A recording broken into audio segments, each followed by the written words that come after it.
Good morning बच्चों। देखो semiconductor का चैप्टर हमने कंप्लीट कर लिया। अब हम 12th की फिजिक्स का लास्ट चैप्टर पढ़ते हैं। विद्युत चुंबकीय तरंगें या इलेक्ट्रोमैग्नेटिक वेव्स इसको पढ़ते हैं। अब देखो वैसे तो विद्युत चुंबकीय तरंगों वाला पार्ट बहुत बड़ा पार्ट है, लेकिन अपने 12th लेवल पे या जेई या नीट लेवल पर हमको इसकी बस बेसिक इंफॉर्मेशन ही पढ़नी है। बाकी इसका पूरा डिटेल पार्ट तो हायर फिजिक्स में पढ़ते हैं, ठीक है, तो बीएससी में या फिर इलेक्ट्रिकल इंजीनियरिंग में पढ़ते हैं। ठीक है, बाकी हमको अपने इस 12th लेवल पर फिर 12th लेवल पर हमको विद्युत चुंबकीय तरंगों की कुछ बेसिक कंसेप्ट और कुछ इंफॉर्मेशन हमको देखनी है। तो चलो चैप्टर स्टार्ट करते हैं। सबसे पहले विद्युत चुंबकीय तरंगों के बारे में देख लेते हैं, ठीक है। देखो ये मैं वेव ऑप्टिक्स में ही बता दिया था, है ना। वेव ऑप्टिक्स में मैंने बताया था कि प्रकाश को अगर ऊपर-ऊपर से देखें तब तो प्रकाश किरणों के रूप में होता है, लेकिन प्रकाश को बहुत गहराई से देखें मतलब माइक्रोस्कोपिकल लेवल पर देखें तो प्रकाश भी वास्तव में तरंगे होती हैं। और प्रकाश कौन-सी तरंगे होती हैं? विद्युत चुंबकीय तरंगे होती हैं। ये तो वेव ऑप्टिक्स में बताया था कि ऊपर-ऊपर से देखने पर प्रकाश किरणों के रूप में दिखता है, लेकिन गहराई में मतलब माइक्रोस्कोपिकल लेवल पर देखें तो प्रकाश वास्तव में तरंग के रूप में होता है। और प्रकाश कौन-सी तरंगे होती हैं? विद्युत चुंबकीय तरंगे होती हैं। अब देखो प्रकाश अगर तरंग है तो इसमें कुछ न कुछ तो दोलन करना चाहिए ना। जैसे बताओ रस्सी की तरंगों में अनुप्रस्थ विस्थापन y दोलन करता है, ध्वनि तरंग में दाब अधिक्य दोलन करता है। वैसे ही इन विद्युत चुंबकीय तरंगों में कौन दोलन करता है? विद्युत क्षेत्र और चुंबकीय क्षेत्र दोलन करता है ना। तो ये तुम अच्छे ध्यान रखना कि ये अच्छे ध्यान रखना कि प्रकाश की किरणें भी वास्तव में तरंगे होती हैं। और कौन सी तरंगे होती हैं? विद्युत चुंबकीय तरंगे होती हैं। तो इसमें कौन दोलन करता है?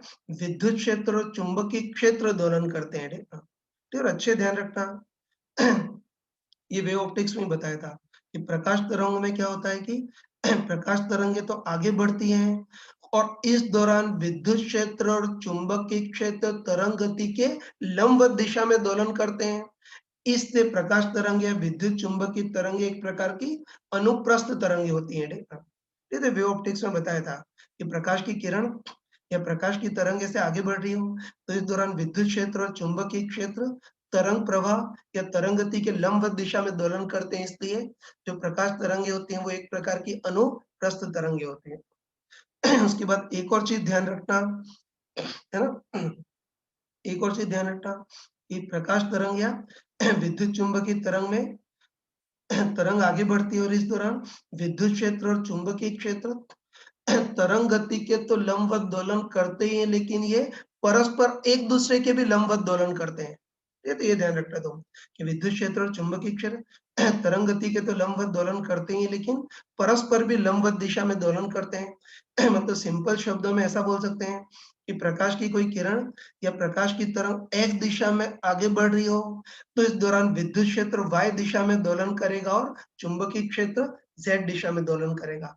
ये तो चित्र शायद क्लियर हो गया होगा। ये तो आगे डायरेक्ट ध्यान रखना, इतना बताने की जरूरत नहीं है, याद रखना कि प्रकाश की किरणें वास्तव में तरंगे होती है और कौन सी? विद्युत चुंबकीय तरंगे होती हैं। जिसमें विद्युत क्षेत्र और चुंबकीय क्षेत्र तरंग गति के तो लंबवत दोलन करते हैं, लेकिन परस्पर भी लंबवत दिशा में दोलन करते हैं, है ना। ये देख लिया, ठीक है। अब चलो अब सबसे पहले हाँ, कोई कोई बच्चे ये सोचते हैं कि कैसे पता चला कि प्रकाश में विद्युत क्षेत्र और चुंबकीय क्षेत्र दोलन करते हैं। तो ध्यान रखना कि प्रकाश के अंदर विद्युत क्षेत्र और चुंबकीय क्षेत्र दोलन करते हैं, ये कोई भगवान ने नहीं बताया है। फिर मैक्सवेल ने इसको थ्योरेटिकली भी प्रूव किया था और इसको एक्सपेरिमेंटली बताया था।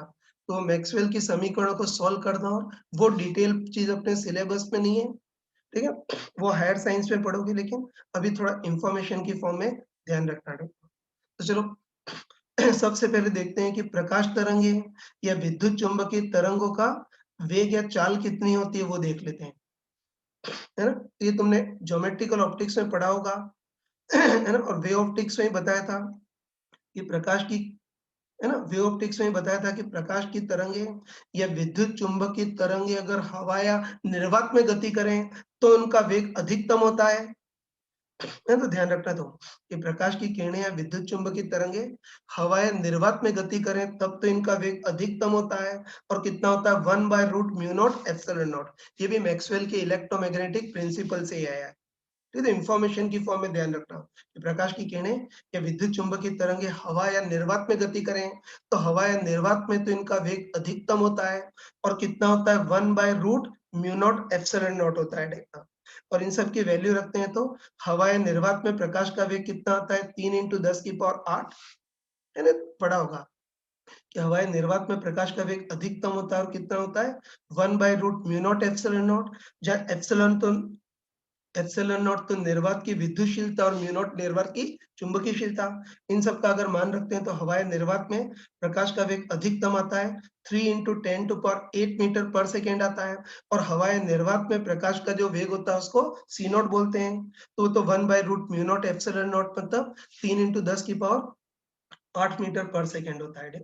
लेकिन चलो अब मान लेते हैं कि ये प्रकाश की तरंग है ना, अब मान लेते हैं कि प्रकाश की तरंग है विद्युत चुम्बकीय तरंग हवा या पानी जैसे किसी अन्य पारदर्शक माध्यम में गति कर रही है। ये तो ये भी तुमने ऑप्टिक्स में सुन रखा होगा कि प्रकाश की किरण या विद्युत चुम्बकीय तरंग अगर पानी कांच जैसे किसी अन्य पारदर्शक माध्यम में गति करे तो अब प्रकाश का वेग घट जाता है। ठीक है, और ये हमने इलेक्ट्रोस्टैटिक और मैग्नेटिज्म में ही पढ़ा था कि बताओ अगर कोई अन्य माध्यम हो तो एप्सिलॉन नॉट की जगह क्या आ जाता है एप्सिलॉन नॉट एप्सिलॉन आर और म्यू नॉट की जगह म्यू नॉट म्यू आर होता है ना। तो हम बोल सकते हैं कि प्रकाश की किरण या विद्युत चुम्बकीय तरंग पानी या कांच जैसे किसी अन्य माध्यम में गति करे तो यहाँ प्रकाश का वेग घट जाएगा। और बताओ अन्य माध्यम में प्रकाश का वेग कितना हो जाएगा 1/√μ0 की जगह म्यू नॉट म्यू आर और एप्सिलॉन नॉट की जगह एप्सिलॉन नॉट एप्सिलॉन आर। जहाँ एप्सिलॉन आर तो होता है उस माध्यम की अपेक्षित विद्युतशीलता और म्यू आर होता है उसकी उस माध्यम की अपेक्षित चुंबकीयशीलता। बस बोल सकते हैं कि प्रकाश की किरण या विद्युत चुम्बकीय तरंग पानी कांच जैसे अन्य पारदर्शक माध्यम में जाए तो यहाँ प्रकाश का वेग घट जाएगा 1/√μ0 की जगह म्यू नॉट म्यू आर और एप्सिलॉन नॉट की जगह एप्सिलॉन नॉट एप्सिलॉन आर। अब इसको सॉल्व करते हैं तो इसमें 1/√μ0 एप्सिलॉन नॉट को तो अलग कर देते हैं, इसको अलग करेंगे तो नीचे क्या बचेगा root mu are epsilon R बचेगा। अब तुम देखते ही बताओ कि 1/√μ0 एप्सिलॉन नॉट को तो हम क्या बोल सकते हैं हवा या निर्वात में प्रकाश का वेग, है ना, ठीक है ना। तो 1/√μ0 एप्सिलॉन नॉट को तो निर्वात में प्रकाश का वेग सी नॉट बोल सकते हैं। फिर बस हम बोल सकते हैं कि प्रकाश की किरण अन्य माध्यम में गति करे तो प्रकाश का वेग घट जाएगा और कितना हो जाएगा C not upon root mu are epsilon are. और सभी को पता होगा कि सी नॉट में जिस चीज का भाग लगता है उसको अपवर्तनांक बोलते हैं या एन बोलते हैं। तो ये root mu not epsilon not इसको सम्मिलित रूप से हम अपवर्तनांक या एन बोलते हैं। तो बस हम कह सकते हैं कि किसी अन्य माध्यम में प्रकाश का वेग कितना हो जाएगा घट करके सी नॉट बाय एन हो जाएगा, है ना। जहाँ एन अपवर्तनांक और बताओ अपवर्तनांक अ, ये अपवर्तनांक के अंदर क्या छुपा होता है root mu are epsilon R. ये तो ऑप्टिक्स में पढ़ा होगा और वेव ऑप्टिक्स में ही बताया था। तो आगे डायरेक्ट ध्यान रखना कि प्रकाश की किरणें विद्युत चुंबकीय तरंग हवा या निर्वात में गति करे तो इसका वेग अधिकतम होता है सी नॉट और वही किरण अगर किसी अन्य माध्यम में गति करे तो वहां विद्युत चुंबकीय तरंग का वेग घट जाएगा और कितना हो जाएगा सी नॉट अपन एन हो जाएगा, है ना। किसी अन्य माध्यम में प्रकाश का वेग घट जाएगा और कितना हो जाएगा C dash equal to C not upon N हो जाएगा। जब एन उस माध्यम का अपवर्तनांक और हमको ये भी पता चल गया कि अपवर्तनांक का अगर ऑपरेशन करें तो उसके अंदर क्या छुपा होगा root mu are epsilon R छुपा होगा, है ना। तो ध्यान रखना कि 9-10 के छोटे बच्चे तो ये बोलते हैं कि अपवर्तनांक उस पदार्थ की प्रकृति पर निर्भर करता है, लेकिन परफेक्ट शब्दों में बोल सकते हैं कि अपवर्तनांक म्यू आर एप्सिलॉन आर पे डिपेंड करता है, मतलब वास्तव में माध्यम की विद्युत चुंबकीय प्रकृति पर निर्भर करता है ना। तो ये चीजें हमने देख ली, प्रकाश के वेग देख लिया कि निर्वात में प्रकाश का वेग अधिकतम सी नॉट, अन्य माध्यम में प्रकाश का वेग कम हो जाएगा जिसको सी डैश से प्रदर्शित करते हैं वो सी नॉट बाय एन, ये देख लिया। अब चलो आगे बढ़ते हैं। ये तो हमको अच्छे पता है कि प्रकाश की किरण वास्तव में विद्युत चुंबकीय तरंग होती है जिसमें विद्युत क्षेत्र और चुंबकीय क्षेत्र दोनों दोलन करते हैं। इसलिए प्रकाश तरंग या विद्युत चुंबकीय तरंग की समीकरण हम विद्युत क्षेत्र के रूप में भी प्रदर्शित कर सकते हैं और चुंबकीय क्षेत्र के रूप में भी कर सकते हैं। यह तो ध्यान रखना, ये प्रकाश या विद्युत चुम्बकीय तरंग में विद्युत क्षेत्र और चुंबकीय क्षेत्र दोलन करते हैं, इसलिए प्रकाश या विद्युत चुम्बकीय तरंग की समीकरण विद्युत क्षेत्र के रूप में भी प्रदर्शित कर सकते हैं और चुंबकीय क्षेत्र के रूप में भी प्रदर्शित कर सकते हैं। ये जैसे विद्युत चुम्बकीय तरंग की समीकरण विद्युत क्षेत्र के रूप में प्रदर्शित करनी है, तो हम सभी को पता है कि तरंग की समीकरण नॉर्मली क्या होती है, y equal to a sin kx minus omega T. वैसे ही प्रकाश या विद्युत चुम्बकीय तरंग की समीकरण विद्युत क्षेत्र की फॉर्म में क्या होगी, E equal to E not sine K X minus omega T. ध्यान रखना, ये तरंग की स्टैंडर्ड समीकरण y equal to a sin K X minus omega T होती है। तो वैसे विद्युत चुम्बकीय तरंग की समीकरण विद्युत क्षेत्र की फॉर्म में E equal to E not sine K X minus omega T होगी, है ना? जहाँ ई नॉट विद्युत क्षेत्र का आयाम। फिर हम कह सकते हैं कि विद्युत चुम्बकीय तरंगों की समीकरण विद्युत क्षेत्र के रूप में भी लिख सकते हैं और चुंबकीय क्षेत्र के रूप में भी लिख सकते हैं। तो बताओ, प्रकाश या विद्युत चुम्बकीय तरंग की समीकरण विद्युत क्षेत्र के रूप में तो क्या होगी, E equal to E not sine K X minus omega T, और इसकी समीकरण चुंबकीय क्षेत्र के रूप में क्या होगी, B equal to B not sine K X minus omega T.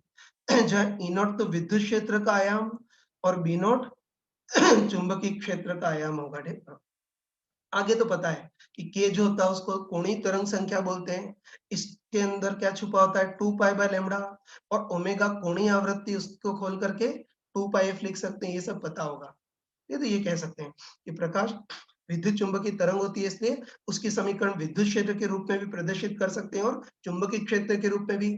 तो बस विद्युत चुम्बकीय तरंग की समीकरण विद्युत क्षेत्र की फॉर्म में E equal to E not sine K X minus omega T, और चुंबकीय क्षेत्र की फॉर्म में B equal to B not sine K X minus omega T, जहाँ ई नॉट विद्युत क्षेत्र का आयाम और बी नॉट चुंबकीय क्षेत्र का आयाम। ठीक है, ये देख लिया। ठीक है, चलो, कई बार पूछता है कि विद्युत चुंबकीय तरंगों में विद्युत क्षेत्र और चुंबकीय क्षेत्र के बीच कलांतर कितना होगा। देखते ही बताओ कितना होगा, 0, है ना? तुम खुद बताओ कि विद्युत क्षेत्र और चुंबकीय क्षेत्र की तरंगे साथ साथ ही तो गति कर रही हैं। ऐसा थोड़ी कि विद्युत क्षेत्र की तरंग आगे बढ़ गई और चुंबकीय क्षेत्र वाला दोलन पीछे रह गया। दोनों साथ साथ ही गति करते हैं, इससे कलांतर 0 होगा। ये भी बोल सकते हैं कि साइन के अंदर जो कुछ भी आता है उसी को फेज बोलते हैं ना। इसका फेज भी के एक्स माइनस ओमेगा टी और इसका फेज भी के एक्स माइनस ओमेगा टी, दोनों का फेज बराबर है, तो फेज में डिफरेंस या कलांतर कितना होगा, बिल्कुल 0। कई महामूर्ख क्या बोलते हैं कि विद्युत क्षेत्र और चुंबकीय क्षेत्र के बीच कलांतर 90 डिग्री होगा। ये गलत है यार, तुम बताओ। ये ध्यान रखना कि विद्युत क्षेत्र और चुंबकीय क्षेत्र सदिशों के बीच आपस में कोण 90 होता है। तो ये ध्यान रखना कि विद्युत क्षेत्र और चुंबकीय क्षेत्र सदिशों के बीच आपस में कोण 90 डिग्री होता है, लेकिन इनके बीच कलांतर तो बिल्कुल 0 होता है, क्योंकि विद्युत क्षेत्र और चुंबकीय क्षेत्र के दोलन बिल्कुल साथ साथ चलते हैं। ये छोटी मोटी चीजें समझ सकते हैं। चलो अब आगे बढ़ रहा हूँ। अब विद्युत चुम्बकीय तरंगों में एक और कंसेप्ट होता है। तो ध्यान रखना कि वैसे तो विद्युत चुम्बकीय तरंगों में विद्युत क्षेत्र और चुंबकीय क्षेत्र दोनों दोलन करते हैं, लेकिन ध्यान रखना कि इसमें विद्युत क्षेत्र का आयाम काफी ज्यादा होता है और चुंबकीय क्षेत्र का आयाम काफी कम होता है। तो ये ध्यान रखना कि विद्युत चुम्बकीय तरंग में विद्युत क्षेत्र चुंबकीय क्षेत्र दोनों दोलन करते हैं, लेकिन एक्चुअली विद्युत क्षेत्र का जो आयाम है या विद्युत क्षेत्र का जो आंकिक मान है वो काफी ज्यादा होता है और चुंबकीय क्षेत्र का आयाम काफी कम होता है। और विद्युत क्षेत्र के आयाम और चुंबकीय क्षेत्र के आयाम का अनुपात कितना होता है, उस माध्यम में प्रकाश के वेग के बराबर होता है। तो इसका भी डिटेल मैक्सवेल की समीकरण को सॉल्व करने पर आता है, लेकिन हमको वो डेरिवेशन हायर साइंस में पढ़ेंगे। बाकी इस लेवल पे ध्यान रखना है थोड़ा सा कि विद्युत चुंबकीय तरंगों में विद्युत क्षेत्र का आयाम काफी ज्यादा और चुंबकीय क्षेत्र का आयाम काफी कम होता है, और विद्युत क्षेत्र और चुंबकीय क्षेत्र के आयाम का अनुपात कितना होता है, सी डैश, है ना? विद्युत क्षेत्र और चुंबकीय क्षेत्र के आयाम का अनुपात क्या होता है, सी डैश, मतलब इनका अनुपात उस माध्यम में प्रकाश के वेग के बराबर होता है ना? अब चलो तुम सोच के बताओ कि विद्युत क्षेत्र और चुंबकीय क्षेत्र के आयाम का अनुपात उस माध्यम में प्रकाश के वेग के बराबर होता है, तो इनके तात्क्षणिक मान का अनुपात भी उस माध्यम में प्रकाश के वेग के बराबर होगा। तुम बताओ कि विद्युत क्षेत्र का तात्क्षणिक मान ये और चुंबकीय क्षेत्र का तात्क्षणिक मान ये, अगर दोनों का अनुपात निकालें तो sine K X minus omega T से sine K X minus omega T cancel, तो बताओ E by B equal to E naught by B naught. तो बोल सकते हैं कि विद्युत क्षेत्र के आयाम का अनुपात तात्क्षणिक मान का अनुपात बराबर ही होता है, ठीक? बस हम पक्का बोल सकते हैं, ठीक है ना?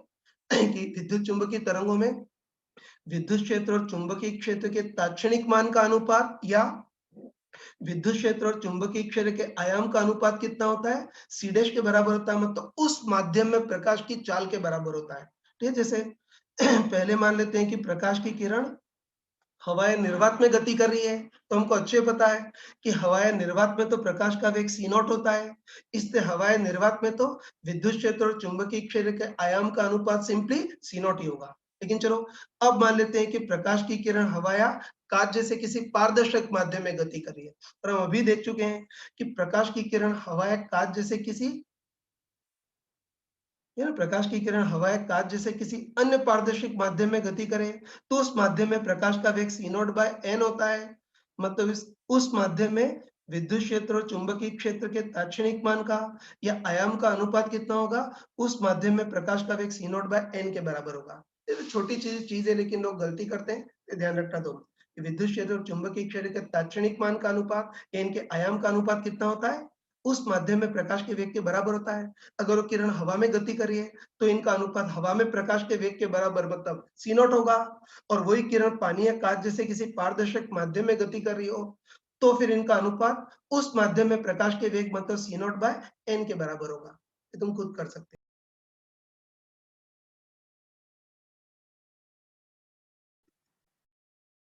देखो बच्चों, अभी तो हमने विद्युत चुंबकीय तरंग में विद्युत क्षेत्र और चुंबकीय क्षेत्र के परिमाण के बारे में देखा, लेकिन अब हम विद्युत क्षेत्र और चुंबकीय क्षेत्र की दिशा के बारे में देखते हैं। ये तो मैंने पहले ही बताया था कि विद्युत चुंबकीय तरंग में विद्युत क्षेत्र और चुंबकीय क्षेत्र दोनों तरंग प्रवाह के लंबवत दिशा में दोलन करते हैं और परस्पर भी लंबवत दिशा में दोलन करते हैं। तो बिल्कुल सिंपल है ना?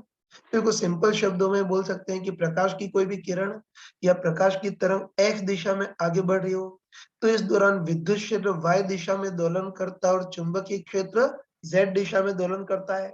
मतलब सिंपल शब्दों में बोल सकते हैं कि अपनी राइट हैंड की अंगुलियों को विद्युत क्षेत्र से चुंबकीय क्षेत्र की ओर मोड़े, मतलब अपने राइट हैंड की अंगुलियों को ई वेक्टर से बी वेक्टर की ओर मोड़े तो अंगूठा सी वेक्टर की ओर आ जाना चाहिए। और बताओ, अपनी अंगुलियों को ई से बी की ओर मोड़ने पर अंगूठा सी की ओर आना चाहिए, मतलब हम बोल सकते हैं कि E cap cross B cap equal to C cap. तो ये तो विद्युत क्षेत्र और चुंबकीय क्षेत्र की दिशा के बीच सिंपल रिलेशन आ गया। लेकिन अब हम विद्युत क्षेत्र और चुंबकीय क्षेत्र की दिशा के बीच एग्जैक्ट रिलेशन देखते हैं। जरूरी थोड़ी है कि प्रकाश की तरंग x दिशा में गति करे, प्रकाश की तरंग y दिशा में भी गति कर सकती है, विद्युत क्षेत्र z दिशा में भी दोलन कर सकता है। वही अब हम विद्युत क्षेत्र चुंबकीय क्षेत्र की दिशा और तरंग प्रवाह की दिशा, उनमें एग्जैक्ट वेक्टर रिलेशन क्या होता है वो देखते हैं।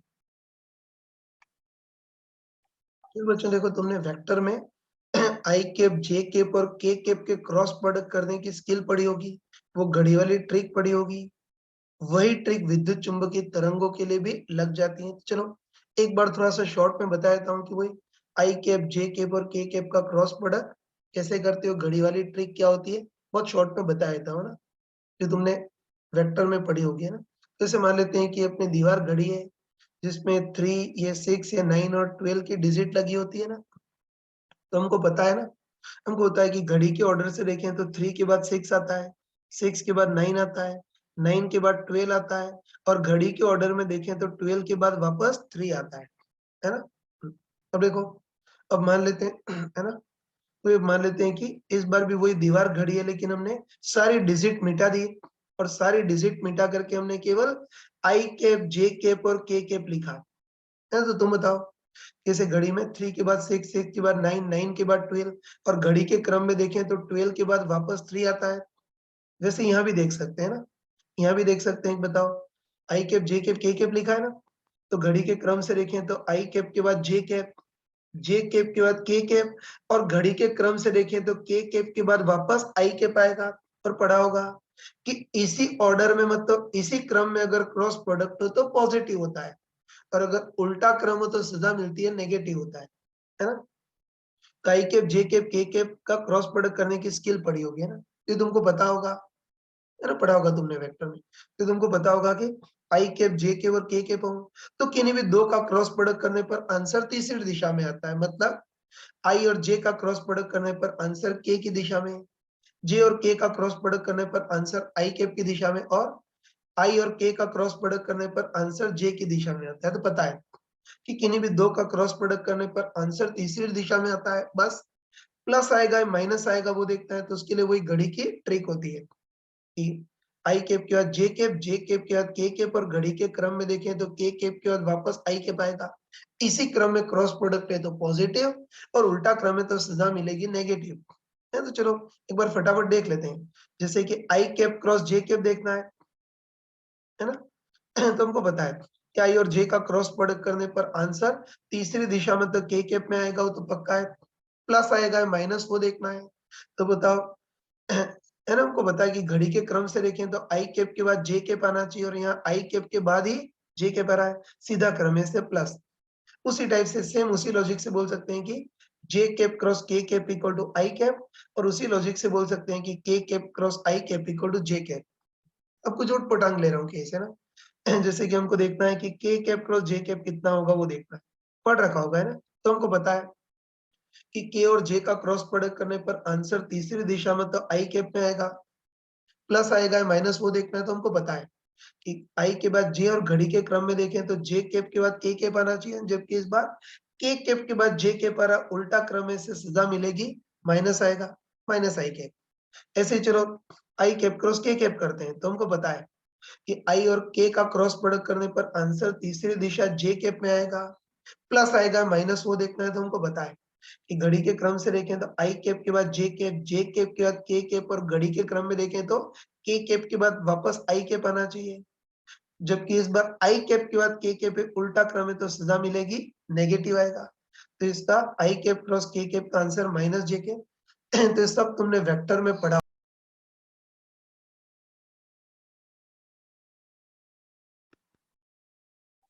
बच्चों ध्यान रखना कि जैसे हमने आई कैप, जे कैप और के कैप का क्रॉस प्रोडक्ट देखा, उसी के सिमिलर हम प्रकाश तरंग या विद्युत चुंबकीय तरंग में विद्युत क्षेत्र की दिशा ई कैप, चुंबकीय क्षेत्र की दिशा बी कैप, और प्रकाश वेग की दिशा या तरंग संचरण की दिशा सी कैप में भी रिलेशन एग्जैक्टली वैसे ही निकाल सकते हैं। है ना? तो चलो इतना तो हमको पता है ना। इतना तो हमको पता है कि जिस प्रकार आई कैप, जे कैप और के कैप परस्पर लंबवत होते हैं, इसी प्रकार विद्युत क्षेत्र की दिशा ई कैप, चुंबकीय क्षेत्र की दिशा बी कैप, और प्रकाश तरंग के वेग की दिशा सी कैप, ये भी तीनों परस्पर लंबवत होंगे, है ना। और ये भी पता है कि जिस प्रकार आई कैप, जे कैप, के कैप में क्या होता है कि किन्हीं भी दो का क्रॉस प्रोडक्ट करने पर आंसर तीसरी दिशा में आता है, वैसे विद्युत चुंबकीय तरंग में भी ई कैप, बी कैप और सी कैप भी तीनों परस्पर लंबवत होते हैं। मतलब यहाँ भी किन्हीं का भी दो किन्हीं भी दो का क्रॉस प्रोडक्ट करने पर आंसर तीसरी दिशा में आएगा। मतलब हम बोल सकते हैं कि ई और बी का क्रॉस प्रोडक्ट करने पर आंसर सी कैप की दिशा में आएगा, सी कैप और ई कैप का क्रॉस प्रोडक्ट करने पर आंसर बी कैप की दिशा में आएगा, और है ना, और बी कैप और सी कैप का क्रॉस प्रोडक्ट करने पर आंसर ई कैप की दिशा में आएगा, वो पक्का है। यहाँ भी किन्हीं भी दो का क्रॉस प्रोडक्ट करने पर आंसर तीसरी दिशा में आएगा, वो तो पक्का है। बस पीछे प्लस आएगा माइनस आएगा वो देखना है। तो जैसे आई कैप, जे कैप, के कैप में हम घड़ी की ट्रिक लगाते हैं, वैसे ही ई कैप, बी कैप और सी कैप की दिशा के लिए भी वही घड़ी की ट्रिक लगाते हैं। तो देखो उसमें अपना कोड वर्ड याद रखना है ना। तो है ना, विद्युत चुंबकीय तरंग में अगर दिशा देखते हैं तो उसके लिए अपना कोड वर्ड रहेगा ईबीसी। ध्यान रखना दो है ना कि पहली क्लास में तुमने एबीसी तो पढ़ा होगा है ना।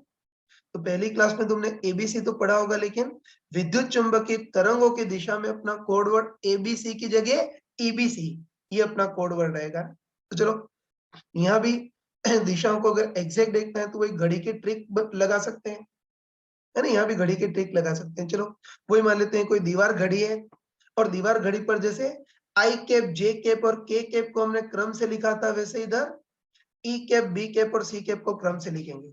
बताया था ना यार, है ना, मैंने बताया था कि विद्युत चुंबकीय तरंगों में अपना कोड वर्ड एबीसी की सिमिलर ईबीसी, तो बस ई, बी और सी को क्रम से लिखेंगे। तो ध्यान रखना कि कोई दीवार घड़ी है ना, मान लेते हैं कोई दीवार घड़ी है, और जैसे आई कैप, जे कैप, के कैप को क्रम से लिखा था, वैसे इस बार अपना कोड वर्ड ईबीसी है, तो इस बार ई कैप, बी कैप और सी कैप को क्रम से लिखेंगे। है ना? तो बस आराम से बताओ, है ना? आराम से बताओ। आई कैप, जे कैप, के कैप की जगह हम क्या लिखेंगे? ईबीसी, इसको क्रम से लिखेंगे। बस आराम से बताओ। ये तो घड़ी के क्रम से देखें तो ई कैप के बाद बी कैप, है ना? तो घड़ी के क्रम से देखें तो ई के बाद बी के बाद सी, और घड़ी के क्रम से देखें तो सी के बाद वापस ई आएगा। सही बोला ना? वही कि घड़ी के क्रम से देखें तो ई के बाद बी के बाद सी, और घड़ी के क्रम से देखें तो सी के बाद वापस ई आएगा। और ध्यान रखना कि इसी क्रम में क्रॉस प्रोडक्ट होगा तो पॉजिटिव होगा, और अगर उल्टा क्रम होगा तो सजा मिलेगी, नेगेटिव आएगा। बिल्कुल आई कैप, जे कैप, के कैप के सिमिलर, उधर आई जे के होता है, इधर अपना कोड वर्ड ईबीसी है। बस अब हम, है ना? अब हम विद्युत क्षेत्र की दिशा ई कैप, चुंबकीय क्षेत्र की दिशा बी कैप, और प्रकाश के वेग की दिशा या तरंग संचरण की दिशा सी कैप, इनके बीच आपस में क्रॉस प्रोडक्ट इजीली निकाल सकते हैं, है ना? चलो हिम्मत करके स्टार्ट करते हैं। चलो सबसे पहले हमको देखना है कि E cap cross B cap कितना होगा, वो देखना है ना? तो हमको पता है, ठीक है ना? हमको अच्छे पता है कि किन्हीं भी दो का क्रॉस प्रोडक्ट करने पर आंसर तीसरी दिशा में आएगा, मतलब पक्का बोल सकते हैं कि ई और बी का क्रॉस प्रोडक्ट करने पर आंसर सी कैप की दिशा में तो आएगा। बस पीछे प्लस आएगा या माइनस, वो देखना है। तो तुम खुद बताओ कि घड़ी के क्रम से देखें तो ई के बाद बी आता है, और यहाँ भी ई के बाद बी है, सीधा क्रम है, इससे प्लस सी कैप आएगा। ऐसे ही चलो, अब B cap cross C cap करना है, पता है कि बी और सी का क्रॉस प्रोडक्ट करेंगे तो आंसर तीसरी दिशा में तो ई कैप में आएगा, प्लस आएगा माइनस आएगा, वो देखना है। तुम खुद बताओ कि ई के बाद बी, और घड़ी के क्रम से देखें तो बी के बाद सी आना चाहिए, और यहाँ बी के बाद वास्तव में सी आ रहा है, सीधा क्रम है, इससे प्लस ई कैप। ऐसे ही सी कैप क्रॉस ई कैप, तुमको पता है कि सी और ई का क्रॉस प्रोडक्ट करने पर आंसर तीसरी दिशा में तो बी कैप में आएगा, प्लस आएगा या माइनस आएगा, वो देखना है। कोई घड़ी की ट्रिक लगाएंगे ना। तुमको पता है कि घड़ी के क्रम से देखें तो ई के बाद बी के बाद सी, और घड़ी के क्रम से देखें तो सी के बाद वापस ई आएगा, और वास्तव में यहाँ भी सी के बाद ई आ रहा है, सीधा क्रम है, इससे प्लस बी के। अब चलो, अब इसमें कोई रैंडम क्वेश्चन पूछ रहा हूँ, सोच के बताना है ना। जी चलो, इस बार हमको डराने के लिए पूछा है कि विद्युत चुंबकीय तरंगों में C cap cross B cap कितना होगा, वो देखना है। तब फटाफट कर सकते हैं ना। तो हमको पता है कि किन्हीं भी दो का क्रॉस प्रोडक्ट करने पर आंसर तीसरी दिशा में आएगा, मतलब सी और बी का क्रॉस प्रोडक्ट करने पर आंसर ई कैप की दिशा में तो आएगा, प्लस आएगा या माइनस आएगा, वो देखना है। तो हमको पता है कि घड़ी के क्रम से देखें तो ई के बाद बी और बी के बाद सी आता है ना? घड़ी के क्रम में तो बी के बाद सी आता है, लेकिन इस बार सी के बाद बी है, उल्टा क्रम है, तो सजा मिलेगी माइनस ई कैप। चलो ऐसे ही मैं ले रहा हूं इस बार हमको जैसे ई कैप क्रॉस सी कैप देखना है ना? तो हमको पता है किन्हीं भी दो का क्रॉस प्रोडक्ट करने पर आंसर तीसरी दिशा में आता है, मतलब ई और सी का क्रॉस प्रोडक्ट करने पर आंसर बी कैप की दिशा में आएगा, तो पक्का है। प्लस या माइनस देखना है। तो हमको पता है कि घड़ी के क्रम से देखें तो ई के बाद बी के बाद सी, और घड़ी के क्रम से देखें तो सी के बाद ई आना चाहिए, जबकि यहाँ उल्टा ई के बाद सी आ रहा, उल्टा क्रम है, तो सजा मिलेगी माइनस बी कैप। ऐसे ही चलो, हमको पूछा है कि B cap cross E cap कितना होगा, वो देखना है। तो हमको पता है कि बी और ई का क्रॉस प्रोडक्ट करने पर आंसर तीसरी दिशा में सी कैप में आएगा, प्लस या माइनस देखना है। तो हमको पता है कि घड़ी के क्रम से देखें तो ई के बाद बी आना चाहिए, जबकि यहाँ बी के बाद ई आ रहा, उल्टा क्रम है, सजा मिलेगी माइनस सी कैप आएगा, है ना? बस एक ही चीज ध्यान रखना, है ना? लास्ट बार बोल रहा हूँ, ठीक है ना? लास्ट बार बोल रहा हूँ, एक ही, है ना? एक ही चीज ध्यान रखना कि विद्युत चुंबकीय, है ना? एक ही चीज ध्यान रखना कि विद्युत चुंबकीय तरंगों में ई कैप, बी कैप और सी कैप के क्रॉस प्रोडक्ट अगर करना है तो बस अपना कोड वर्ड याद रखना। एबीसी की जगह अपना कोड वर्ड क्या होगा? ईबीसी। That's all today. ये तो हम देख चुके हैं कि विद्युत चुंबकीय तरंगों में विद्युत क्षेत्र का अंकिक मान काफी ज्यादा होता है, और चुंबकीय क्षेत्र का अंकिक मान काफी कम होता है, लेकिन फिर भी ऊर्जा में दोनों का कंट्रीब्यूशन आधा आधा होता है। तो ध्यान रखना कि विद्युत क्षेत्र का अंकिक मान भले ही ज्यादा हो और चुंबकीय क्षेत्र का अंकिक मान भले ही कम हो, लेकिन ऊर्जा में दोनों का कंट्रीब्यूशन आधा आधा होता है। मतलब ध्यान रखना कि प्रकाश में जितनी भी ऊर्जा होती है उसमें आधी, मतलब 50% तो विद्युत ऊर्जा के रूप में होती है, और 50% चुंबकीय ऊर्जा के रूप में होती है। वो आगे हम डिराइव भी कर लेंगे, लेकिन थोड़ा सा इंफॉर्मेशन की फॉर्म में ये इंटरेस्टिंग चीज ध्यान रखना है कि भले इसका अंकिक मान ज्यादा इसका कम हो, लेकिन ऊर्जा में दोनों का योगदान आधा आधा होता है। मतलब प्रकाश की जितनी भी ऊर्जा है उसमें आधी ऊर्जा तो विद्युत ऊर्जा के रूप में होती है, और आधी चुंबकीय ऊर्जा के रूप में होती है। चलो इसको कर लेते हैं, इसको कर लेते हैं यार। ठीक है, तो देखते हैं कि विद्युत चुंबकीय तरंगों में विद्युत ऊर्जा भी होगी, मतलब विद्युत ऊर्जा घनत्व भी होगा, और चुंबकीय ऊर्जा होगी, मतलब चुंबकीय ऊर्जा घनत्व भी होगा। तो इन दोनों का अनुपात कितना होगा वो एक बार देख लेते हैं। तो चलो उसके लिए पहले केस में मान लेते हैं कि प्रकाश की किरण हवा में गति कर रही है ना, पहले आसान केस लेते हैं। तो चलो सॉरी, चलो पहले केस से मान लेते हैं कि प्रकाश की किरण हवा या निर्वात में गति कर रही है। तो हमको देखना है कि प्रकाश की किरण अगर हवा या निर्वात में गति करे तो विद्युत ऊर्जा घनत्व और चुंबकीय ऊर्जा घनत्व का अनुपात क्या होगा वो देखना है। ठीक है ना। तो बस तुम बताओ कि प्रकाश की किरण हवा या निर्वात में गति कर रही है ना, तो हवा या निर्वात में बताओ विद्युत ऊर्जा घनत्व कितना होता है, half epsilon naught E square, और हवा या निर्वात में चुंबकीय ऊर्जा घनत्व कितना होता है, बी स्क्वायर बाय 2 मी नॉट। तो हम बोल सकते हैं कि किरण हवा या निर्वात में गति कर रही है, तो यहाँ है ना, ये जो विद्युत चुंबकीय तरंग है उसका विद्युत ऊर्जा घनत्व half epsilon naught E square, और चुंबकीय ऊर्जा घनत्व कितना होता है, B square by 2 mu naught. Solve करेंगे तो 2 से 2 कैंसल, ये म्यू नॉट ऊपर आ जाएगा, तो mu not epsilon naught into, है ना, इनको अलग करेंगे तो ई बाय बी का स्क्वायर मान रख देते हैं। म्यू नॉट एप्सिलॉन नॉट को क्या लिख सकते हैं, 1 बाय सी नॉट स्क्वायर लिख सकते हैं, है ना। मैंने बताया था यार कि निर्वात में प्रकाश का वेग अधिकतम होता है, और कितना होता है, 1 by root mu not epsilon naught, जिसको सी नॉट बोलते हैं। स्क्वायर कर दो तो सी स्क्वायर इक्वल टू कितना आ जाएगा, ये mu naught into epsilon not, इसको उधर ट्रांसफर करोगे तो mu not epsilon naught equal to 1 by C naught का स्क्वायर, है ना। तो कह सकते हैं कि म्यू नॉट एप्सिलॉन नॉट को तो क्या बोल सकते हैं, 1 बाय सी नॉट का स्क्वायर लिख सकते हैं, और ई बाय बी देखना है। ये तो मैंने क्लियरली बताया था कि विद्युत क्षेत्र और चुंबकीय क्षेत्र के आयाम का अनुपात या इनके तात्क्षणिक मान का अनुपात क्या होता है, उस माध्यम में प्रकाश के वेग के बराबर होता है। तो अभी किरण हवा या निर्वात में गति कर रही है ना, वहां प्रकाश का वेग सी नॉट होता है, तो इस माध्यम में ई बाय बी का अनुपात सी नॉट, तो इसका स्क्वायर सी नॉट स्क्वायर हो गया। तो बता सी नॉट स्क्वायर से 1 by C naught square cancel, तो विद्युत ऊर्जा घनत्व, है ना, हवा में विद्युत ऊर्जा घनत्व और चुंबकीय ऊर्जा घनत्व का अनुपात 1 आ गया।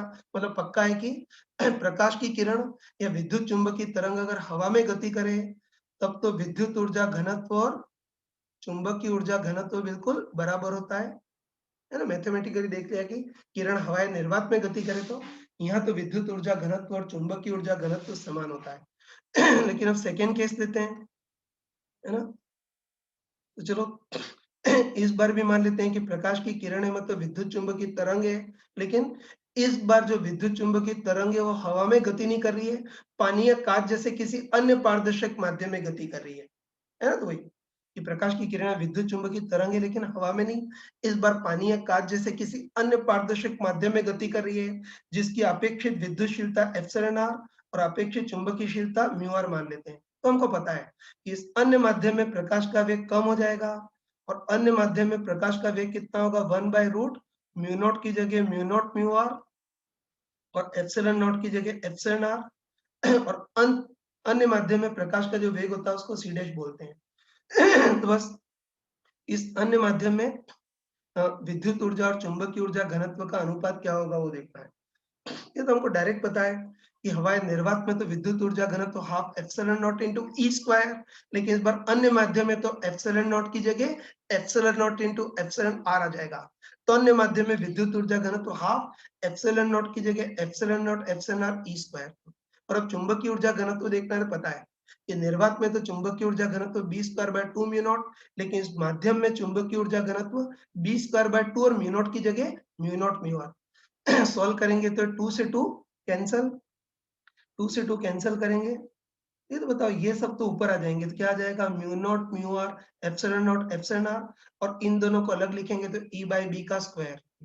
अब इसको देखते हैं, बताओ इसको क्या बोल सकते हैं, 1 बाय सी डे स्क्वायर। बताओ अन्य माध्यम में प्रकाश का वेग 1 by root mu not epsilon R होता है ना, स्क्वायर करेंगे तो अंडर रूट हट जाएगा, और उसको ऊपर ले जाएंगे तो बताओ म्यू नॉट एप्सिलॉन आर कितना हो जाएगा, 1 बाय सी डे स्क्वायर।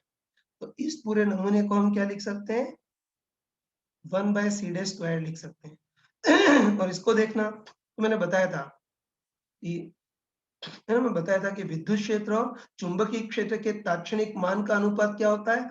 उस माध्यम में प्रकाश के वेग के बराबर होता है। ये तो तुम बताओ। इस बार इस अन्य माध्यम में प्रकाश का वेग c डैश है, तो बताओ E और B का अनुपात उस अन्य माध्यम में प्रकाश के वेग c डैश के बराबर होगा, तो इसका स्क्वायर c डैश स्क्वायर, तो c डैश स्क्वायर से 1 by c dash square cancel. तो बताओ इस बार भी अनुपात कितना आ गया? 1। है ना? मतलब हम बोल सकते हैं कि किसी ये हम बोल सकते हैं कि हवा या निर्वात में ही नहीं, किसी अन्य माध्यम में भी विद्युत और चुंबकीय ऊर्जा घनत्व बराबर होता है। यानी इस अन्य माध्यम में भी विद्युत ऊर्जा घनत्व और चुंबकीय ऊर्जा घनत्व बराबर आ गया ना। तो बस अब हम कॉन्फिडेंट ही बोल सकते हैं ना। पहले तो डर डर करके बोल रहा था, लेकिन अब हम कॉन्फिडेंट ही बोल सकते हैं, तो बस हम पक्का बोल सकते हैं कि प्रकाश की किरण, पक्का बोल सकते हैं कि प्रकाश की किरण है विद्युत चुंबकीय तरंग, चाहे हवा या निर्वात में गति कर रही हो या किसी अन्य माध्यम में गति कर रही हो, हर बार विद्युत ऊर्जा घनत्व और चुंबकीय ऊर्जा घनत्व बराबर होता है। मतलब प्रकाश की किरण चाहे हवा में गति कर रही हो या किसी अन्य माध्यम में गति कर रही हो, इतना पक्का है कि जितनी भी प्रकाश ऊर्जा होगी उसमें आधी ऊर्जा तो विद्युत ऊर्जा के रूप में होती है और आधी चुंबकीय ऊर्जा के रूप में।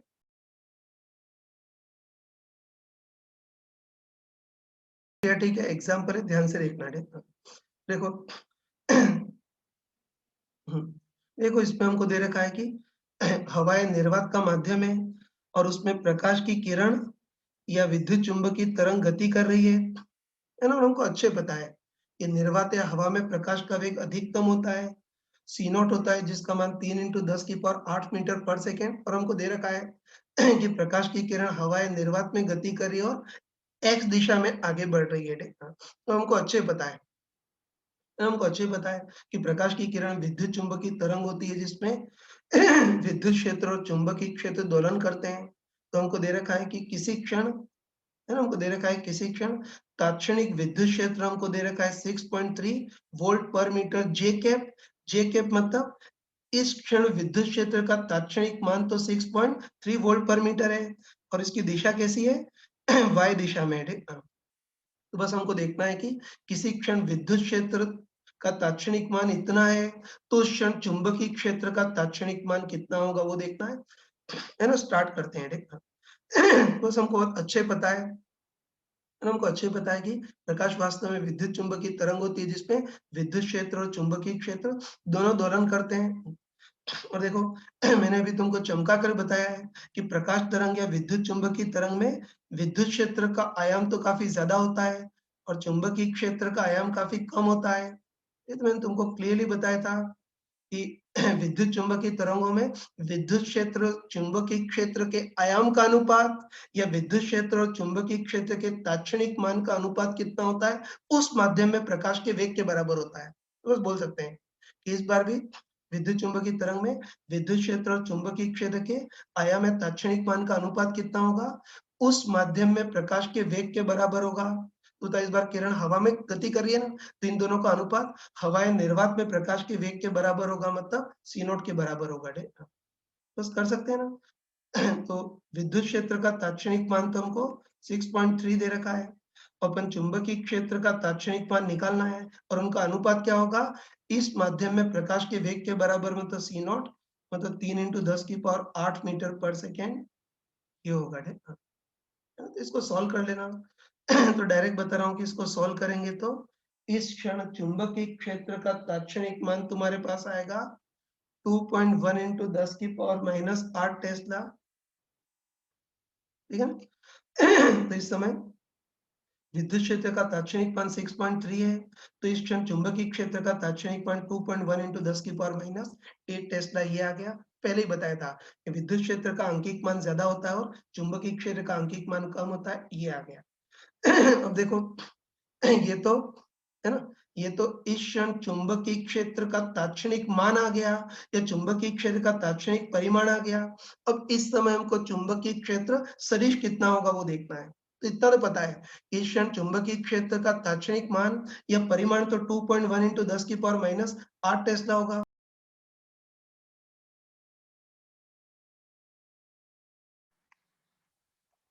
तो अभी तो हमने चुंबकीय क्षेत्र का मान देखा, लेकिन अब हमको चुंबकीय क्षेत्र की दिशा देखनी है ना।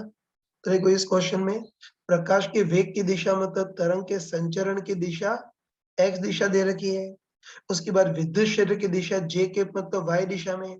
तो चुंबकीय क्षेत्र किस दिशा में होगा वो देखना है। बस उसके लिए वही घड़ी वाली ट्रिक लगा सकते हैं ना। फिर वही कोई सी दीवार घड़ी बनाते हैं और हमको पता है कि अपना कोड वर्ड क्या रहता है, एबीसी की जगह ईबीसी। तो ई फिर बी फिर सी, इनको सही क्रम से लिख देते हैं, है ना।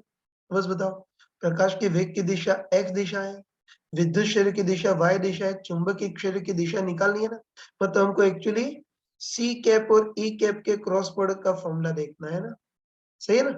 तो हमको ये ई कैप और सी कैप के क्रॉस प्रोडक्ट का फॉर्मूला देखना है। तो मैंने बताया था कि घड़ी के क्रम से देखें तो ई के बाद बी, बी के बाद सी, और घड़ी के क्रम में देखें तो सी के बाद ई आता है ना। मतलब हम बोल सकते हैं कि C cap cross E cap equal to B cap होता है। ना शायद एक्सप्लेन करने की जरूरत नहीं है। तो ये बताओ, सी और ई की दिशा दे रखी है, बी की दिशा देखनी है ना। मतलब ई और सी के क्रॉस प्रोडक्ट का फॉर्मूला बस घड़ी की ट्रिक से बोल सकते हैं कि C cap cross E cap equal to B cap आएगा। बस वैल्यू रखते हैं। सी कैप मतलब प्रकाश के वेग सदिश तरंग संचरण की दिशा वो x है, मतलब आई कैप में है। क्रॉस ई कैप मतलब विद्युत क्षेत्र की दिशा y मतलब j कैप में है। बस इससे बताओ बी कैप की दिशा क्या आ गई, आई कैप क्रॉस जे कैप मतलब कितनी आ गई, के कैप। तो चुंबकीय क्षेत्र बी की दिशा कौन सी होगी, के कैप होगी। बस चुंबकीय क्षेत्र का परिमाण तो हमने निकाल लिया था, है ना। चुंबकीय क्षेत्र का परिमाण तो हमने 2.1 into 10 to the power -8 tesla निकाल लिया था। और इसकी दिशा कैसी होगी, के कैप। इस टाइप से हम कर सकते हैं इसको। विद्युत चुंबकीय तरंगों का एक और क्वेश्चन करते हैं। ये तो कई बार इसमें क्वेश्चन बिल्कुल स्ट्रिंग वेव के सिमिलर आते हैं, ठीक। इसको देख लेना। ये देखो इसमें हमको दे रखा है कि कोई माध्यम है जिसमें प्रकाश की किरणें मतलब विद्युत चुंबकीय तरंगे प्रवाहित हो रही हैं। वो माध्यम हवा या निर्वात भी हो सकता है या फिर कांच या पानी भी हो सकता है, ठीक है। तो किसी माध्यम में प्रकाश की किरणें या विद्युत चुंबकीय तरंगे प्रवाहित हो रही है। और देखो इस बार विद्युत चुंबकीय तरंगों की तरंग समीकरण हमको विद्युत क्षेत्र के रूप में दे रखी है। ठीक है, हमको दे रखा है कि प्रकाश तरंग या विद्युत चुंबकीय तरंगों की समीकरण विद्युत क्षेत्र में हमको दे रखी है। ठीक है, हमको दे रखा है कि E इक्वल टू 60 वोल्ट पर metre sine 2 pi into 10 to power 5 x minus 4 pi into 10 की पावर 13 t, है ना। और इसकी दिशा के कैप में, उनकी मर्जी वो कहीं भी दे सकते हैं, ठीक है ना। तो किसी माध्यम में प्रकाश की किरणें या विद्युत चुंबकीय तरंगे गति कर रही है, उनकी समीकरण विद्युत क्षेत्र के रूप में ये दे रखी है। तो पहले पार्ट में तो हमको देखना है कि ये जो प्रकाश होगा उसकी आवृत्ति कितनी होगी, तरंग दैर्ध्य कितना होगा और तरंग का वेग कितना होगा, ठीक है ना। फिर सेकेंड पार्ट में तरंग का वेग आ गया तो हमको इस माध्यम का अपवर्तनांक देखना है। उसके बारे में हमको दे रखा है कि ये जो माध्यम है वो अचुंबकीय है, मतलब इसका म्यू आर तो टेंस टू 1 है। तो फिर माध्यम की अपेक्षित विद्युतशीलता मतलब एप्सिलॉन आर कितना होगा, इसको पराविद्युतांक भी बोलते हैं। और थर्ड पार्ट में हमको दे रखा है कि विद्युत क्षेत्र का फंक्शन इतना है। तो इस बार इस विद्युत चुंबकीय तरंग में चुंबकीय क्षेत्र का फंक्शन क्या होगा वो देखना है ना। करते हैं अगले पेज पे इसको सॉल्व कर लेते हैं, ठीक है? देख लेना। तो इसमें हमको दे रखा है कि किसी माध्यम में प्रकाश की किरणें या विद्युत चुंबकीय तरंगे गति कर रही हैं और उसकी समीकरण विद्युत क्षेत्र के रूप में दे रखी है E इक्वल टू 60 वोल्ट पर metre sine 2 pi into 10 to power 5 x minus 4 pi into 10 to power 13 t, है ना। ये लिखते हैं और दिशा को भी इग्नोर करते हैं, दिशा को अलग से कंसीडर कर देंगे। ठीक है, तो विद्युत चुंबकीय तरंग की समीकरण विद्युत क्षेत्र के रूप में ये दे रखी है। तो पहले पार्ट में हमको देखना है कि इस विद्युत चुंबकीय तरंग या इस प्रकाश तरंग की आवृत्ति, तरंग दैर्ध्य, तरंग का वेग, ये सब देखना है। देखो ये सारी चीजें तुम वेव में पढ़ चुके हो ना, है ना। ये सारी चीजें तुम निकलना तरंग में पढ़ चुके होंगे, ठीक है। तो तुमको अच्छे पता होगा कि तरंग समीकरण में x के साथ जो आता है वो किसका काम करता है, k का, और t के साथ जो आता है वो ओमेगा का। तुम खुद बताओ। इसको हम तरंग की स्टैंडर्ड समीकरण y equal to A sine K X minus omega T से कंपेयर कर सकते हैं ना। कि तुमको पता होगा कि तरंग की स्टैंडर्ड समीकरण y equal to A sine K X minus omega T होती है। तो बस हम बोल सकते हैं कि k के साथ जो आता है, x के साथ जो आता है वो k का काम करता है और t के साथ जो आता है वो ओमेगा का, है ना। तो शायद एक्सप्लेन करने की जरूरत नहीं है ना। इसको तरंग की स्टैंडर्ड समीकरण से कंपेयर करेंगे। तो ये तरंग की स्टैंडर्ड समीकरण से कंपेयर करेंगे तो हम क्लियरली बोल सकते हैं कि साइन या कॉस के पीछे जो भी आएगा वो किसका काम करेगा, आयाम का। मतलब विद्युत क्षेत्र का आयाम तो हमारे पास कितना आ गया, 60 वोल्ट पर मीटर है। उसके बाद यही पता है कि तरंग समीकरण में x के साथ जो आता है वो किसका काम करता है, k का। तो उस तरंग समीकरण में x के साथ जो आता है वो k का काम करेगा। तो k का काम कौन करेगा, 2 पाई इंटू 10⁵ ये करेगा। और हमको पता है कि k या कोणीय तरंग संख्या के अंदर कौन छुपा होता है, तरंग दैर्ध्य। तो k को खोल करके हम क्या लिख सकते हैं, 2 पाई बाय लैम्ब्डा। इसको सॉल्व करेंगे तो 2 पाई से 2 pi cancel, 1 by lambda equal to 10⁵ तो लैम्ब्डा इक्वल टू 10⁻⁻5। तो इस आपतित प्रकाश का तरंग दैर्ध्य तो 10⁻⁻5 मीटर हो गया। चलो अब आवृत्ति देखनी है। तो ये भी पढ़ा होगा कि तरंग समीकरण में t के साथ जो आता है वो किसका काम करता है, ओमेगा का, है ना। इस बार ओमेगा t के साथ जो आएगा ओमेगा एक कोणीय आवृत्ति का काम करेगा। तो ओमेगा एक कोणीय आवृत्ति कितनी होगी, 4 पाई इंटू 10⁻13 इतनी होगी। और तुमको पता होगा कि ओमेगा के अंदर कौन छुपी होती है, आवृत्ति। तो ओमेगा को खोल करके हम क्या लिख सकते हैं, 2 पाई f, 2 पाई से 2 पाई कैंसल तो f हमारे पास कितना आ गया, 2 इंटू 10⁻13 हर्ट्ज। तो हमको अच्छे से पता चल गया कि जो भी माध्यम है, तो हमको पता चल गया कि जो भी माध्यम है इस माध्यम के, है ना, इस माध्यम के अंदर इस प्रकाश का तरंग दैर्ध्य तो 10⁻⁻5 मीटर है और इस माध्यम में प्रकाश की आवृत्ति 2 इंटू 10⁻13 हर्ट्ज है। बस इधर से तरंग दैर्ध्य आ गया, इधर से आवृत्ति आ गई, तो इससे हम तरंग का वेग भी निकाल सकते हैं ना। तो हम सभी को पता है कि तरंग का वेग कितना होता है, v equal to F lambda. तो हमको पता है कि प्रकाश तरंग का जो वेग है उसको v की जगह c से प्रदर्शित करते हैं। f प्रकाश तरंग की आवृत्ति, तो वो हमारे पास 2 इंटू 10⁻13 आ गई। और लैम्ब्डा इस प्रकाश का तरंग दैर्ध्य कितना है, 10⁻⁻5। तो इसको सॉल्व करोगे तो इस माध्यम में प्रकाश का वेग कितना आएगा, सॉल्व करोगे तो 2 इंटू इनका गुणा करोगे तो 10⁸ मीटर पर सेकेंड, है ना। तो इधर से लैम्ब्डा निकाले, इधर से आवृत्ति, तो इस माध्यम में प्रकाश का वेग c equal to F lambda. तो इस माध्यम में प्रकाश का वेग 2 इंटू 10⁸ मीटर पर सेकेंड ये आ गया। तो ये क्वेश्चन का फर्स्ट पार्ट तो हमने कर लिया। चलो क्वेश्चन का सेकेंड पार्ट देखते हैं। तो सेकेंड पार्ट में हमको पूछा है कि इस माध्यम का अपवर्तनांक कितना होगा वो देखना है। तो चलो तुम स्मार्टली बताओ कि इस माध्यम में अगर प्रकाश का वेग 3 इंटू 10⁸ मीटर पर सेकेंड आता, तब तो हम शक्ल देखते ही बोल सकते थे कि ये माध्यम हवा या निर्वात का माध्यम होता, है ना।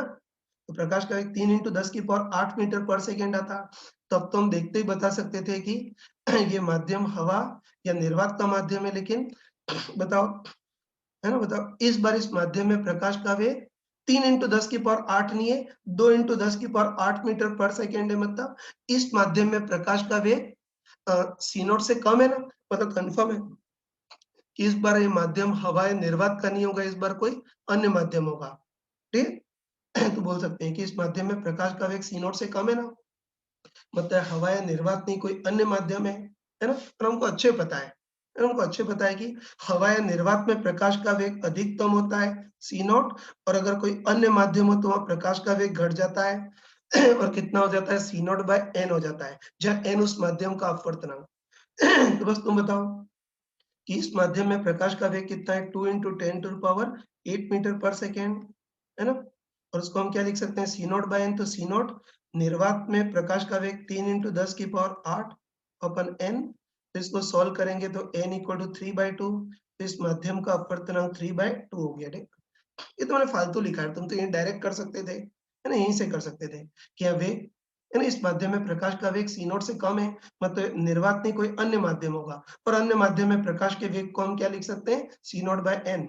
तो सी नॉट तो 3 इंटू 10⁸ अपन n बराबर 2 into 10 to the power 8, तो इससे n इक्वल टू कितना आ गया 3/2। तो बात एक ही है, मैंने अलग से लिख दिया है। तो बस पक्का पता चल गया कि कोई अन्य माध्यम होगा जिसका अपवर्तनांक 3/2 होगा, है ना। अपवर्तनांक कितना आ गया, तो अब हमको डराने के लिए पूछा है कि उस माध्यम की अपेक्षित विद्युतशीलता एप्सिलॉन आर, या दूसरे शब्दों में इसको पराविद्युतांक बोलते हैं, वो कितना होगा। देखो ये भी अभी मैंने चमका कर बताया था, ऐसे तो ज्योमेट्रिकल ऑप्टिक्स और वेव ऑप्टिक्स में ही बताया था, लेकिन इस चैप्टर में मैंने तुमको चमका कर बताया था कि अपवर्तनांक का ऑपरेशन करें तो उसके अंदर क्या छुपा होता है, म्यू आर और एप्सिलॉन आर छुपा होता है। और मैंने बताया था कि अपवर्तनांक को खोल करके क्या लिख सकते हैं, root mu are epsilon R. ये तो ध्यान रखना कि अपवर्तनांक कितना हो गया तो एप्सिलॉन आर कितना होगा वो देखना है, तो हमको पता है कि किसी भी माध्यम के अपवर्तनांक को खोल करके हम root mu are epsilon R लिख सकते हैं। बस तुम बताओ, इस बार इस माध्यम का अपवर्तनांक 3/2 है equal to root mu R. तो हमको दे रखा है कि पदार्थ लगभग अचुंबकीय है। अचुंबकीय मतलब म्यू आर तो लगभग 1 होगा, इनटू एप्सिलॉन आर निकालना है। इसको सॉल्व कर लोगे ना, बताओ root epsilon R equal to 3/2, तो एप्सिलॉन आर कितना हो गया, इसका स्क्वायर 9/4। बस इस माध्यम का पराविद्युतांक या अपेक्षित विद्युतशीलता कितनी होगी, 9/4 इतनी होगी। ये कर लिया। हाँ बच्चे देखो, अब इस क्वेश्चन का थर्ड पार्ट करते हैं। तो थर्ड पार्ट में हमको दे रखा है, ये हमको पूछा है कि विद्युत चुंबकीय तरंग की समीकरण में विद्युत क्षेत्र का फंक्शन ये है, तो इसमें चुंबकीय क्षेत्र का फंक्शन क्या होगा वो देखना है। तो देखो, ओ सर एक चीज बताना भूल गया यार, सर एक चीज बताना भूल गया कि ये तो आ गया कि इस माध्यम में प्रकाश का वेग 2 into 10 to power 8 मीटर पर सेकेंड होगा, लेकिन देखते ही बताओ कि इस बार प्रकाश का वेग प्लस x दिशा में होगा, है ना। तो ये तुमने तरंग में पढ़ा होगा कि कभी भी तरंग की समीकरण kx माइनस ओमेगा टी या ओमेगा टी माइनस kx हो तो ये तरंग प्लस x दिशा में जाती है, और अगर इसकी समीकरण kx प्लस ओमेगा टी हो या ओमेगा टी प्लस kx हो तो तरंग माइनस x दिशा में पीछे की ओर जाती है। ये तो तरंग में पढ़ा होगा। तो डायरेक्ट बोल सकते हैं कि इस बार तरंग समीकरण kx minus omega T omega T minus kx की फॉर्म में, मतलब कंफर्म है कि ये तरंग आगे की ओर जारी होगी, मतलब प्लस x दिशा में जारी होगी। ठीक है ना। तो प्रकाश का वेग कंप्लीट निकाल लिया कि प्रकाश के वेग का मान तो 2 into 10 to power 8 और तरंग समीकरण kx माइनस ओमेगा टी है, मतलब प्रकाश की तरंग प्लस एक दिशा में जारी होगी। एनीवे, अब विद्युत क्षेत्र का फंक्शन ये, तो इस विद्युत चुंबकीय तरंग में चुंबकीय क्षेत्र का फंक्शन क्या होगा वो देखना है। तो चुंबकीय क्षेत्र के फंक्शन के लिए सबसे पहले हमको चुंबकीय क्षेत्र का आयाम देखना है। बस हमको ये देखना है कि इस विद्युत चुंबकीय तरंग में विद्युत क्षेत्र का आयाम 60 है, तो चुंबकीय क्षेत्र का आयाम कितना होगा वो हमको देखना है। ये तो मैंने तुमको क्लियरली बताया था, है ना, वही चमका कर बताया था कि विद्युत चुंबकीय तरंगों में विद्युत क्षेत्र का आयाम काफी ज्यादा होता है और चुंबकीय क्षेत्र का आयाम काफी कम होता है। और मैंने ये भी बताया था कि विद्युत क्षेत्र का आयाम और चुंबकीय क्षेत्र के आयाम का अनुपात कितना होता है, उस माध्यम में प्रकाश के वेग के बराबर होता है। बस तुम बताओ कि विद्युत क्षेत्र का आयाम तो हमको 60 दे रखा है, ओपन चुंबकीय क्षेत्र का आयाम निकालना है और इन दोनों का अनुपात क्या होगा, उस माध्यम में प्रकाश के वेग के बराबर होगा, मतलब इनका अनुपात, है ना, इस वाले माध्यम में प्रकाश के वेग के बराबर होगा, मतलब 2 into 10 to the power 8 होगा। इससे बी नॉट निकाल सकते हो ना, है ना, इसको इधर और बी नॉट को उधर ट्रांसफर करते थे, B not 60/2 into 10 to the power 8 तो कितना हो गया 3 into 10 to the power -7। तो सॉल्व करेंगे तो B naught 3 into 10 to the power -7 tesla, है ना। तो चुंबकीय क्षेत्र का आयाम 3 into 10 to the power -7 Tesla इतना आ गया। अब देखो ये तो चुंबकीय क्षेत्र का आयाम आ गया। अब हमको चुंबकीय क्षेत्र का पूरा फंक्शन लिखना है, तो अब इजी लिख सकते हैं ना। बस अब हमको विद्युत चुंबकीय तरंग की समीकरण चुंबकीय क्षेत्र के रूप में लिखनी है, मतलब चुंबकीय क्षेत्र का फंक्शन देखना है। तो बस चुंबकीय क्षेत्र का भी फंक्शन वैसा ही होगा, बस विद्युत क्षेत्र का तरंग समीकरण ई not sine K X minus omega T, तो चुंबकीय क्षेत्र की तरंग समीकरण B not sine K X minus omega T.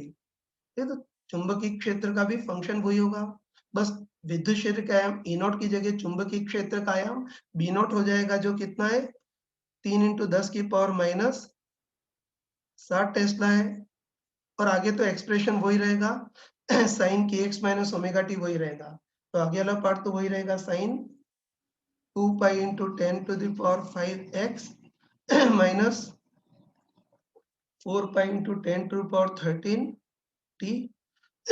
इस टाइप से ये चुंबकीय क्षेत्र का भी एक्सप्रेशन देख लिया। और देखो चुंबकीय क्षेत्र का आयाम, चुंबकीय क्षेत्र का एक्सप्रेशन, ये सब तो निकाल लिया, लेकिन अब हमको चुंबकीय क्षेत्र को सदिश फॉर्म में लिखना है, मतलब चुंबकीय क्षेत्र की दिशा देखनी है।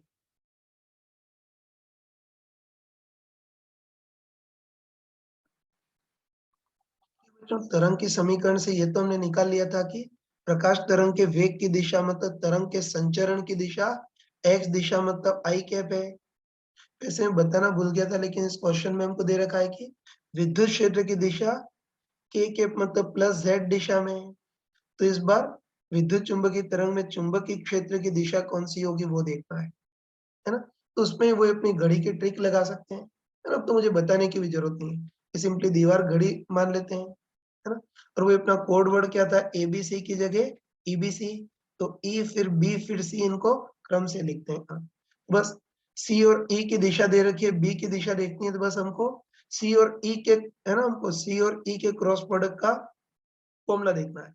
तो हमको बताया कि घड़ी के क्रम से देखें तो ई के बाद बी के बाद सी, और घड़ी के क्रम में देखें तो सी के बाद वापस ई आता है ना। तो हमको होता है कि घड़ी के क्रम से देखें तो सी के बाद ई आता है, तो इससे हम बोल सकते हैं कि C cap cross E cap equal to B cap आएगा। तो उस कंफर्म बोल सकते हैं कि चुंबकीय क्षेत्र की दिशा मतलब बी कैप कितना होगा, बताओ, सी कैप क्रॉस ई कैप। तो सी कैप प्रकाश तरंग के वेग सदिश की दिशा वो एक्स दिशा है, मतलब आई कैप है क्रॉस ई कैप। तो तब विद्युत क्षेत्र की दिशा z दिशा मतलब k कैप है। तो b कैप कितना आ गया, i cap cross k cap. तो हमको पता है कि i cap cross k cap कितना होता है, माइनस j कैप। तो चुंबकीय क्षेत्र की दिशा मतलब b कैप कितना आ गया, माइनस j कैप, ये आ गई।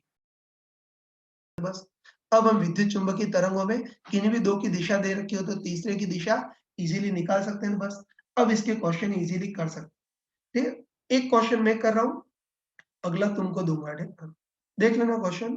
देखो इसमें हमको दे रखा है कि कोई प्रकाश की किरण है, मतलब विद्युत चुंबकीय तरंग है। तो हमको दे रखा है कि विद्युत चुंबकीय तरंग के संचरण की दिशा, है ना, विद्युत चुंबकीय तरंग के संचरण की दिशा इस बार टेढ़ी हो सकती है ना। तो एक इस बार प्रकाश की किरण है, विद्युत चुंबकीय तरंग टेढ़ी जा रही है, उसके संचरण की दिशा टेढ़ी है। और विद्युत चुंबकीय तरंग के संचरण की दिशा, या सिंपल शब्दों में बोले तो प्रकाश के वेग की दिशा हमको 3i cap minus 4j cap upon 5 दे रखी है। और हमको दे रखा है कि किसी क्षण चुंबकीय क्षेत्र z दिशा में मतलब k कैप है, तो इस क्षण विद्युत क्षेत्र के दोलन की दिशा कौन सी होगी वो देखना है ना। तो याद कर बताओ, पिछली क्लास में तो ज्यादा बुद्धि नहीं थी, इसे जुगाड़ से करते हैं, लेकिन अब इजीली कर सकते हैं। चलो हमको देखना है कि बी कैप और सी कैप का क्रॉस प्रोडक्ट ई कैप की फॉर्म में कितना आएगा वो देखना है हमको। बस सबसे पहले अपना मंत्र याद रखेंगे। ये तो हमको अच्छे पता है कि पहली दूसरी में तो हमने एबीसी पढ़ा था, लेकिन अपना मंत्र एबीसी की जगह ईबीसी है, तो चलो घड़ी बना दी और क्रम से लिख दिया इधर ई, मिटाया काउंटिंग, ये तो एक घड़ी बना दी, घड़ी बना दी, और अपने क्रम से लिख देंगे एबीसी की जगह ईबीसी ये लिख दिया, है ना। बस उसका मतलब आगे का तुम खुद समझते हो। ठीक है, तो बस बी कैप और सी कैप इतना है, ई कैप कितना होगा वो देखना है। मतलब इनडायरेक्टली हमको देखना है कि बी कैप और सी कैप के क्रॉस प्रोडक्ट का फॉर्मूला क्या है वो देखना है ना। बी कैप और सी कैप के क्रॉस प्रोडक्ट का फॉर्मूला क्या होगा वो देखना है। ये तो हमको अच्छे पता है कि किन्हीं भी, है ना, इसमें विद्युत चुंबकीय तरंग में ई बी और सी तीनों परस्पर लंबवत होते हैं, तो किन्हीं भी दो का क्रॉस प्रोडक्ट करेंगे तो आंसर तीसरी दिशा में आएगा। मतलब B cap cross C cap करेंगे तो आंसर तीसरी दिशा में ई कैप में आएगा। प्लस या माइनस खुद देख सकते हो, देखते ही बताओ। ये बताओ घड़ी के क्रम में देखें तो ई के बाद बी और बी के बाद सी आता है ना। तो घड़ी के क्रम में देखें तो बी के बाद सी आ रहा है, और यहाँ भी बी के बाद सी आ रहा है, सही क्रम है, इसलिए प्लस ई कैप। तो बस बोल सकते हैं कि B cap cross C cap का क्रॉस प्रोडक्ट करेंगे तो हमारे पास विद्युत क्षेत्र की दिशा ई कैप आ जाएगी। बस अब तो आराम से कर सकते हैं ना। बताओ बी कैप हमको कितना दे रखा है, के कैप क्रॉस, सी कैप कितना दे रखा है, 3i cap minus 4j cap divide by 5, E cap अपने पास कितना आ जाएगा, सॉल्व कर लेता हूँ। चलो ई कैप कितना हो गया, सॉल्व कर लोगे ना, कोई नॉर्मल टाइप से गुणा कर सकते हैं। 1/5 को तो पहले से ही बाहर भगाए थे, इसमें इसका क्रॉस प्रोडक्ट करते हैं, पता होगा कि गुणांक का मल्टीप्लाई 3 और के कैप क्रॉस आई कैप कितना होता है, जे कैप, ये हो गया माइनस 4 बाहर, और फिर के कैप क्रॉस जे कैप, फिर के कैप क्रॉस जे कैप कितना होता है, माइनस आई कैप, वो पता होगा।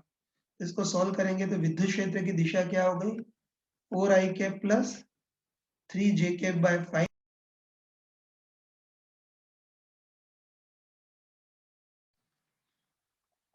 चलो बच्चों, इसमें दिशा पर बेस एक और क्वेश्चन करते हैं।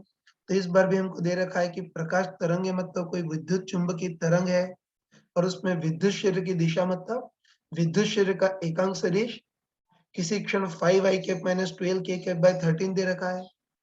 उसके बाद प्रकाश के वेग की दिशा मतलब तरंग के संचरण की दिशा हमको y दिशा मतलब j कैप दे रखी है। तो इस क्षण चुंबकीय क्षेत्र की दिशा मतलब b कैप कितना होगा वो देखना है ना। मतलब इनडायरेक्ट हमको विद्युत क्षेत्र की दिशा e कैप और तरंग संचरण के दिशा c कैप ये दे रखा है, e कैप और c कैप दे रखा है। तो इस क्षण b कैप मतलब चुंबकीय क्षेत्र की दिशा क्या होगी वो देखना है।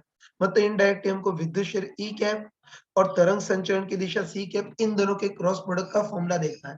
तो अपनी घड़ी की ट्रिक लगा सकते हैं ना। तो ये मान लेते हैं दीवार घड़ी है और दिशा में अपना कोड वर्ड क्या रहता है, एबीसी की जगह ईबीसी। तो ईबीसी इनको क्रम से लिखते हैं। ठीक, मैंने बताया था कि घड़ी के क्रम से देखें तो ई के बाद बी, बी के बाद सी, और घड़ी के क्रम से देखें तो सी के बाद वापस ई आता है ना। तो हम बोल सकते हैं कि सी के बाद ई आता है, मतलब C cap cross E cap equal to B cap है। तो एक्सप्लेन करने की जरूरत नहीं, कई बार देख चुके हैं। तो घड़ी के ट्रिक से बोल सकते हैं कि ई कैप और सी कैप के क्रॉस प्रोडक्ट का फॉर्मूला क्या होगा, simply C cap cross E cap equal to B cap.